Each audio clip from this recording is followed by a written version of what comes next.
name is Asher, and today, and probably you would see in the description, I'm gonna talk about, how I applied and what decision did I make after applying and after I accepted all my offers and which one did I choose. And I'll talk about all of that. And before I start, I would like to suggest why I started the channel. The first one is, well, the current situation in my high school.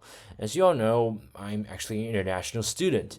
And I actually applied to a pretty good acceptance rate this year. But however, besides me, a lot of students that have much better grades than me actually had a extremely bad acceptance. And it's all because of their kind of rookie mistakes and some kind of self-adjusted kind of virtue they use. And I would like to say that in order to correct everybody's common mistakes. And secondly is my own success in the application, because I am actually accepted by a lot of universities. And third is to help people that are applying to America, but you have any problems towards the UK or Canada or Asia or anywhere else, I'm probably okay because I'm very knowledgeable about these areas. Now, about my application, I actually applied to Pittsburgh, Ohio State, and UC Santa Barbara, UC Davis, Maryland, Wisconsin, and NYU. And I was rejected by also a number of universities, which I'm not going to talk about this time. I'm going to talk about next time in the next video. And well, I actually first crossed out, the Pittsburgh thing. Although Pittsburgh did give me a good amount of scholarship, a full scholarship, like several tens of $1,000s, I guess. And they actually accepted me to an honors college in the field of health related majors, and they actually had a really good transfer to guarantee that I would actually get a bachelor degree out of it, and therefore transfer to a master's degree directly instead of applying to it again. It's actually very good. I love the university. However, the place is just not for me, and it's relatively expensive to attend. And to be honest, its world ranking, such as its QS ranking, is just a little bit low, and I don't want to see that. But however, I love the university in whole. I love the Panthers. I love Pitt, and especially the Caroline song. It's very good, but I don't want to attend it. And secondly is Ohio State. Pretty sure I'm not going to attend it because, well, it's more like an athletic school than an academic school, so whatever. And third one is UC Santa Barbara. Well, I didn't apply it directly to my major because I applied for biology, and they actually accepted me. However, they gave me a scholarship, but my major was towards health-related majors, not biology, so I got a transfer to another program, which is very difficult, so I'm not going to attend. And UC Davis, for the same reason, they accepted me by nutrition, which I applied to. However, not the same major, too difficult to transfer, cross out. And Maryland, although it has some good programs, its place is very nice. However, the flight to the place is just too little. I think there's just 2 to 3 flights to Maryland each day. It's too little. I don't want to attend there. And so, therefore, we have Wisconsin and NYU. Now, I want to talk about why I choose Wisconsin over NYU, and you can see it by the title. The first one is less pressure. You see, there's a common misconception that NYU actually have much less pressure than other top league schools, but it's not true. NYU is a very top-notch university, and they accept the students that are in the top range, in top academics. However, this actually means that you have much more pressure than many other universities, and therefore, it actually decreases your morale and actually decreases your self-confidence. That's not good for me, and that's just hitting. And secondly, there's a better chance of getting a higher GDP and credit in Wisconsin. When I got accepted at Wisconsin, I actually initially thought about maybe I'll get a high GPA in NYU, but that's not true. If you got into a university in a little bit lower in ranking, like Wisconsin, you would actually have a higher chance of getting GPA and credit, although the calculations are very sophisticated, but overall, you have a very high chance of getting GPA and credit. And so, I may actually get to a better master's degree. If you didn't know, I actually want to get a master's degree after that because I attend health majors instead of a business or economics major. So I want to have masters, and the favorite university I want to go to is Columbia. And if you know that in a Diamond League, actually Wisconsin and Columbia are in the same league, in the Diamond League. So you have a better chance of getting to Columbia for masters. And the third one is better overall atmosphere. I have a friend that actually got to NYU 4 years ago, and after 4 years, he changed dramatically. He actually tried to use pot. I tried to smoke pot and tried to catch some very bad habits, and that just decreases his reputation by a large margin.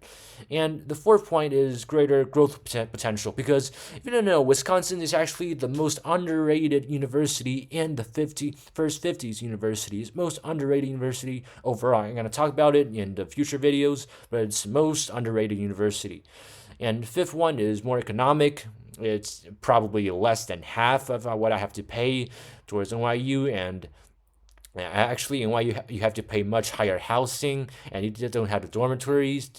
And in Wisconsin you have the dormitories, very good ones, and it's cheaper, and so that you stay longer, probably for 2 to 3 years instead of only like half than 1 year in NYU. So that's very nice. So after all, I want to talk about how I applied because I want to help you all. Now, the first one is I choose a reliable person for my recommendation, because you can't just force somebody to write your recommendation. That's just stupid. And I actually made that mistake. Well, I have a teacher, an EAP teacher called Timothy Torres, and I actually submitted my letter to him, and he corrected.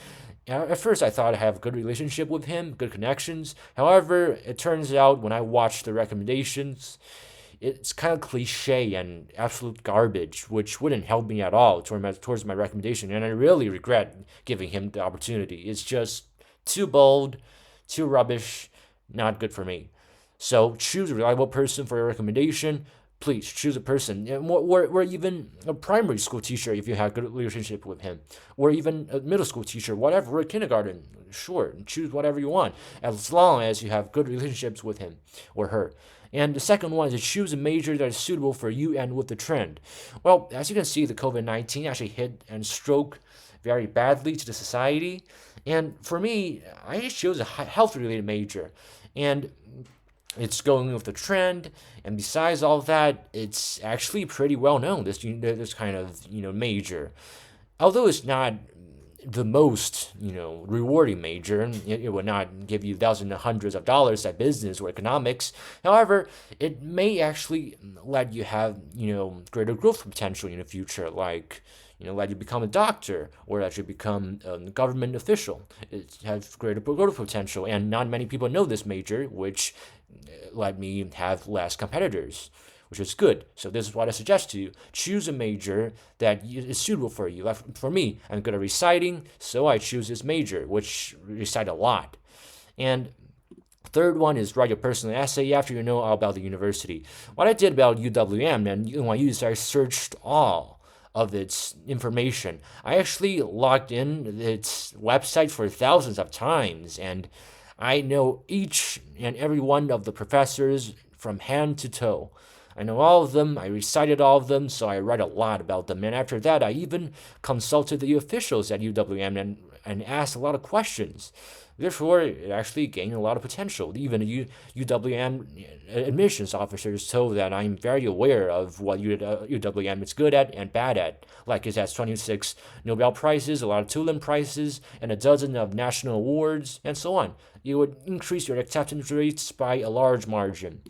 And fourth point is do not give or even take unnecessary tasks if you do not have to. There's a misconception that you have to take your SATs, but it's not a have to. Although I took them because I started to start my SATs since I was in first grade in high school, because I have to. I know I have more time to study.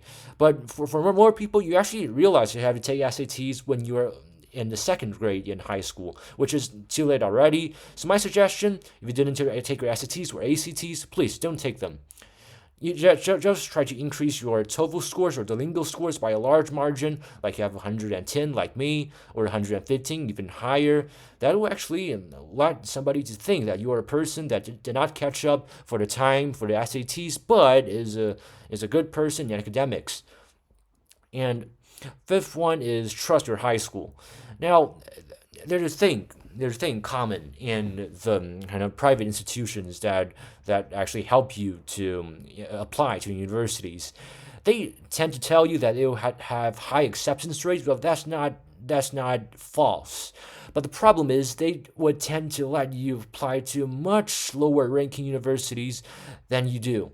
For instance, for me, I actually first consulted, the private institutions outside the university, and they let me apply to University of Miami. Now, look, for all information, Miami is not a bad university, but compared with many other universities like, Wisconsin, UNC, and many other universities, and Washington University, it's just not that high in ranking and not well known. And it's not in any kind of league or something. It just has a high acceptance rate for its mainland students and over its international students. It's just a kind of, thing due to its low ranking. And it would decrease your expectations by a large margin. And that's bad for you because after all, you see, oh, I got 10 acceptance letters, but none of its acceptance letters are actually the schools within your reach, that are reach schools or the target schools. All those schools are actually only the schools that you have in safety, which is very bad for your future, and don't do that. Just trust officials in school. They don't care about their acceptance rates, they only care about their acceptance quality, so they tend to let you apply to universities in relatively higher ranking, which is good for you. And sixth one is talk with your parents. I actually first thought I would go to NYU at first, but after learning about our financial problems and issues, I found out that look, I have the money to go to NYU, but barely. It's barely have the money to go to NYU. After going to NYU, I may just been broke, and my mom and dad would be in pressure, which is bad for me. So I don't want to do that. After that, I saw the financial ruins, which is bad overall for many people, and so I choose Wisconsin because it's much cheaper and has much greater growth potential, and everybody love it. And second one is the initial interview. Take initial interview because not every university is gonna give a kind of interview to you because it's just not financial, and giving an initial interview may give them a first impression about what you are. It's really funny because the university official that actually interviewed me is from UVA, and she asked me whether I want to apply to UVA or not, and I replied by the silliest fashion. I said that I didn't want to apply to UVA because it's very expensive, but it's actually not. It's public, and that's just very stupid. After all, it's just a little issue. So thank you all for watching, and if this video hits 10 likes or even 5 likes, I will be really surprised because I'm like a noob. I'm like a new competitor right now. It's very new for me, this whole YouTube thing. I just do it for habit and do it because many other students encourage me to do this because they failed at an application. So yeah, thank you all for watching. Thank you for your time.